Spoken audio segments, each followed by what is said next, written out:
Hello my dear friends and welcome to my channel. Don't forget to make yourself a cup of coffee or hot chocolate with marshmallow if you want, because today we have very interesting stories, and one of them is a story about a woman who put on a crap show after OP saved her children. Please subscribe if you haven't and I hope you'll enjoy it. If you watch television shows from the 70s and 80s you will notice odd things. People smoking at work, on planes, even in hospitals. Telephones have cords. At a police station, there are no computers on the desks and everyone is smoking. Things have changed a lot since then. That includes mental health standards and police procedures. Please keep that in mind. Caller ID had not been invented, there were no mass-market mobile phones, and the ones that existed were for the filthy rich and had limited use due to technology. It typically took a week to get your photos back and there were no selfies. Wearing a seatbelt was optional, as were child safety seats. Car windows had to be manually rolled down. It was a different world. These events happened a long time ago.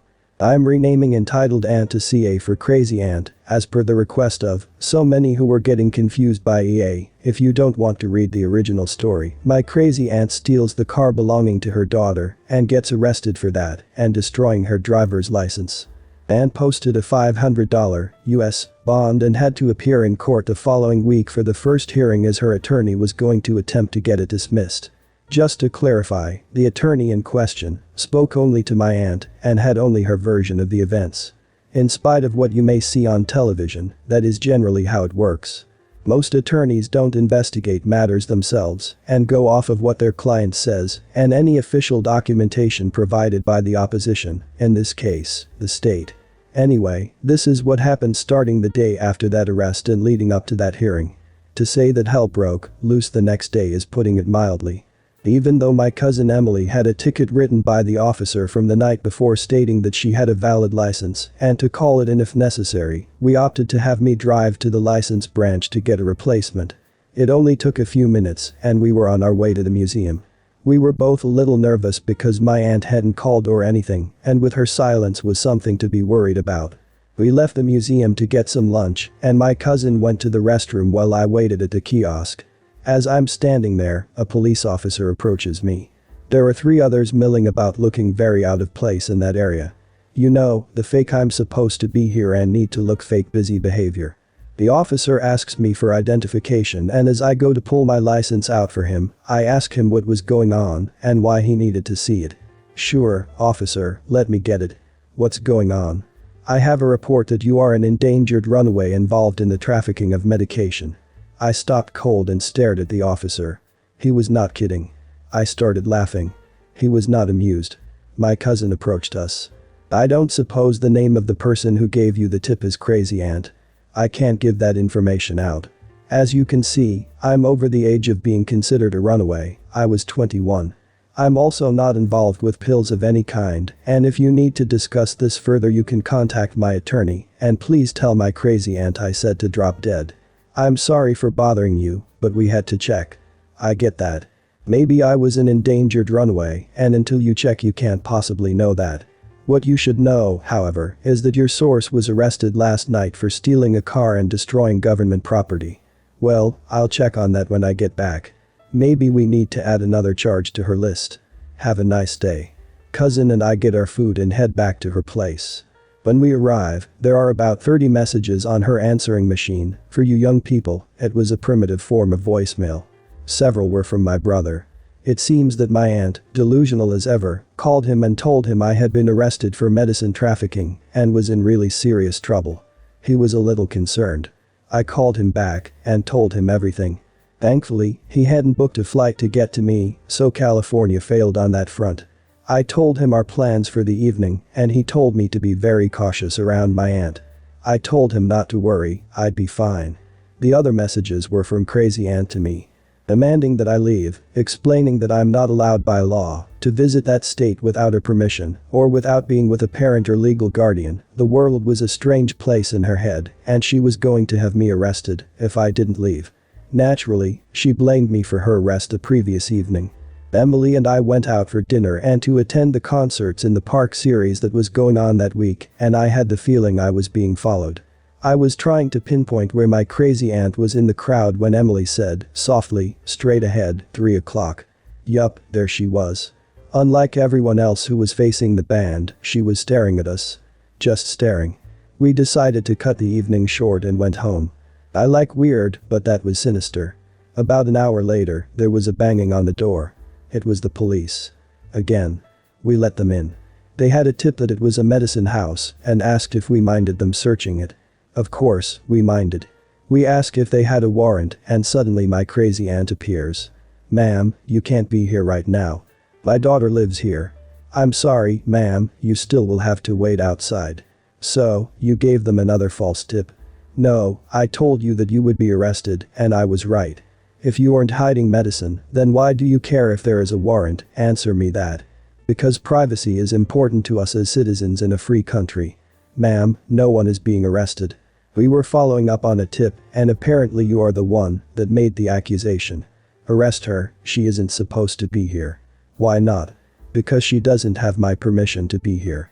I've told her specifically that she is not allowed to visit my daughter without my permission." "Do you own this property?" "No. My daughter lives here, so it's my home too." "No, it's not your home.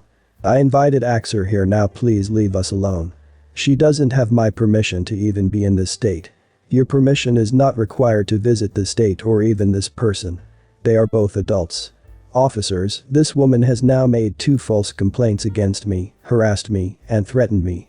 Is there any chance you can arrest her, lose her paperwork for about 10 days? By then, I'll be home." "They can't do that. I have every right to keep you away.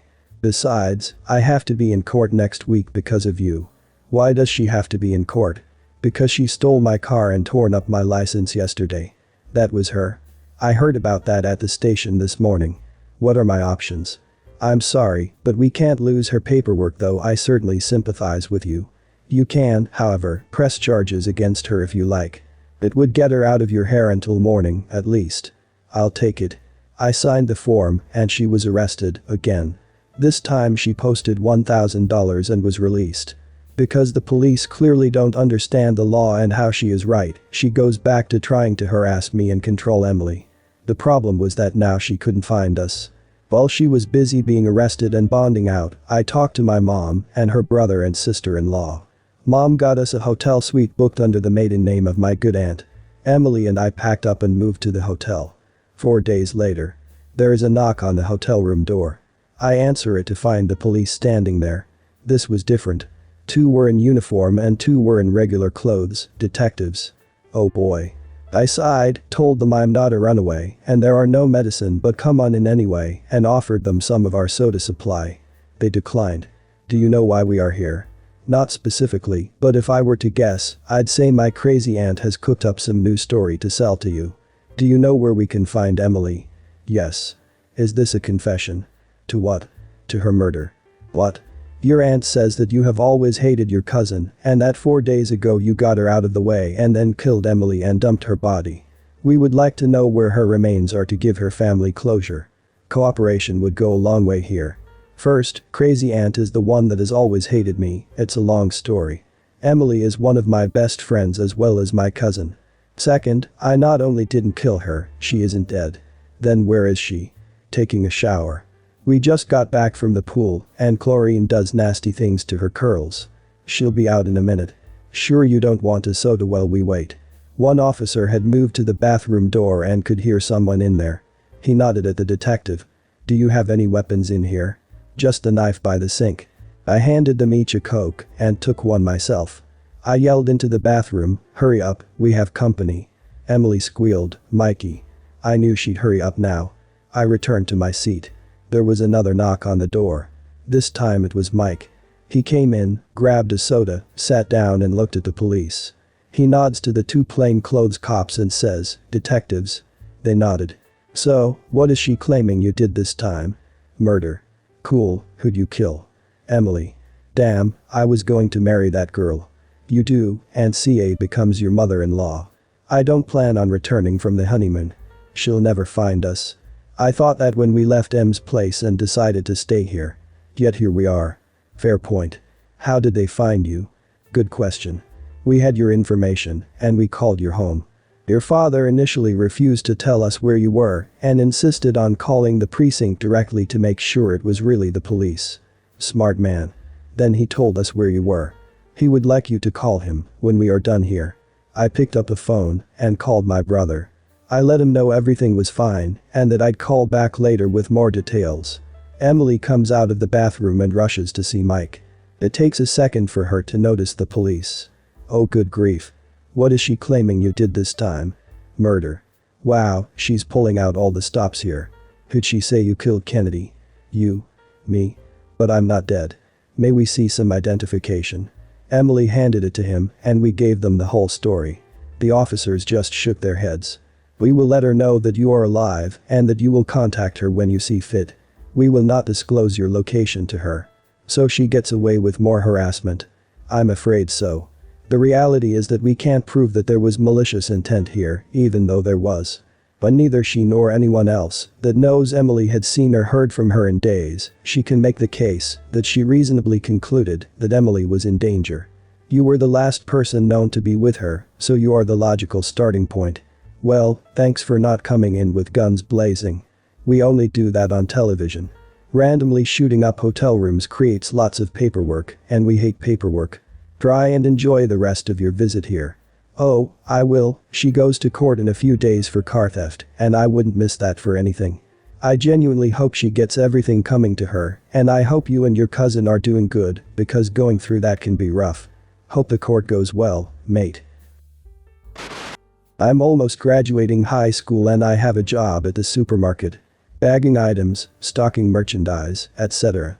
But I'm still shaken up and decided this place would be a good place to put my experience.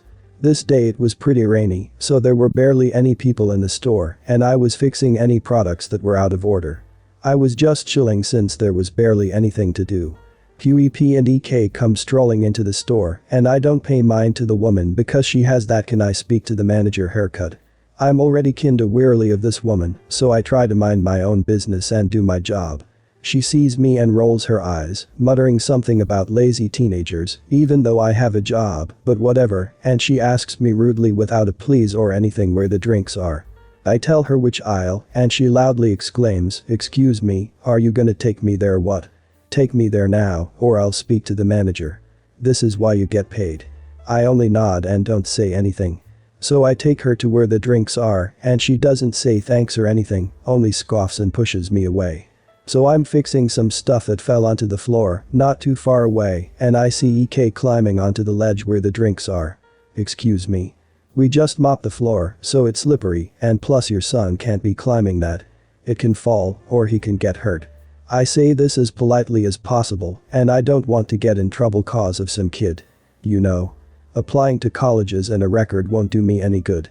She gives me a nasty glare and snaps, "Don't tell me how to raise my child. Mind your own freaking business." Her kid is still climbing the ledge part where the alcohol is, and I'm getting more anxious just looking at this kid. So while the mom is busy, I go to him and ask, "Hey, can you please get off? You can get hurt." He starts screaming for his mother, and she comes running like a mad bull. She asks him if he's okay and if I hurt him, and he tells her she's not letting me play. She starts yelling at me and insulting me, calling me stupid and whatnot. She threatens me that she knows the manager and she will get me fired. She tells me to back off and continues to shop for wine while her kid is climbing on that ledge, and I get this bad feeling when I see him jump down hard and everything starts to shake. I run and tackle this kid to the ground to push him out of the way, then right at that moment the whole drinks fall onto the ground. There is red everywhere since it was part of the wine aisle, and I see myself badly cut. The kid is crying, probably because I pushed him, and the mom comes running and she starts shrieking like a banshee. This stupid teenager tried to kill my son. And I told her that I literally saved her son's life since he could have been crushed or hurt badly by the glass. My thigh is bleeding since it got cut, and she grabs my arm, digging her nails into my arm. "You are not going anywhere. I'm pressing charges and calling the police, you murderer." I think I want to cry because I'm losing blood and she has a strong grip of my arm. The police arrive, and I'm literally about to be escorted as the EP watches me smugly when the manager comes running. I explain everything to him since he's known me since elementary, and I'm not an evil child killer. He tells me he has everything on camera and I almost cry in relief. The EP seems to go a little pale, but is still insistent on pressing charges at me and the store, demanding that I be arrested for assault of her kid. The police review everything, and even an eyewitness who saw and heard everything pitches in. The manager and police said I did the right thing and say I can press charges because EP hurt my arm pretty badly. She's still fuming and now is threatening the police, so she's taken away and arrested. The kid is picked up by whom I presume is his dad, and I'm taken to the hospital to treat the glass shards in my leg. If I'm badly hurt from a few shards of glass, I can't imagine what would have happened if the kid was still there climbing. I don't think I could forgive myself if I had let him get hurt. Some people shouldn't breed. When I mean some, I mean a lot. You did a good thing, but did you decide to press charges? I'm hoping you do, that crazy lady deserves it. This happened around October 2017, while I was visiting my mom. The cast, me, OP. Little sister, S. I guess I'm kidnapping her cat, EP. So, me and my sister were playing outside from where we live. We live in apartment and small houses. While we were playing outside we see a cat just running after a fly or something, I don't know. We slowly walk towards it, pick it up, and give it some water. Me and my sister thinking it was lost or abandoned, we gave it water cause why not. And then M walks outside. EP screams, "Oh my god, put the freaking cat down." My little sister drops the cat as it goes up in a tree. "What was that for? You didn't have to scream." I ask EP, "Do you know whose cat this is?" EP dies inside for a little bit. It's my cat." She runs over and tackles me just so she can try to rescue it. Luckily, the cat got scared and ran to the other side, and I grabbed it from there. I noticed it had a collar with a name, owner's phone number and the home address. EP dies inside once again. I ask her what the name was and the address. EP said the cat's name was Mr. Peanut, not the exact name, and the apartment number was hers. I can tell she was wrong because the cat was a female. Her collar was pink, had a flower, and her name was Peaches. After that, I went to the owner's house and gave the lady her cat back.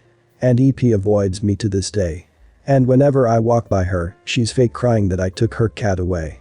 That guy took my cat away because I tried stealing it. It's funny as hell that her go-to answer about the name was Mr. Peanut. Well guys, that's it for today.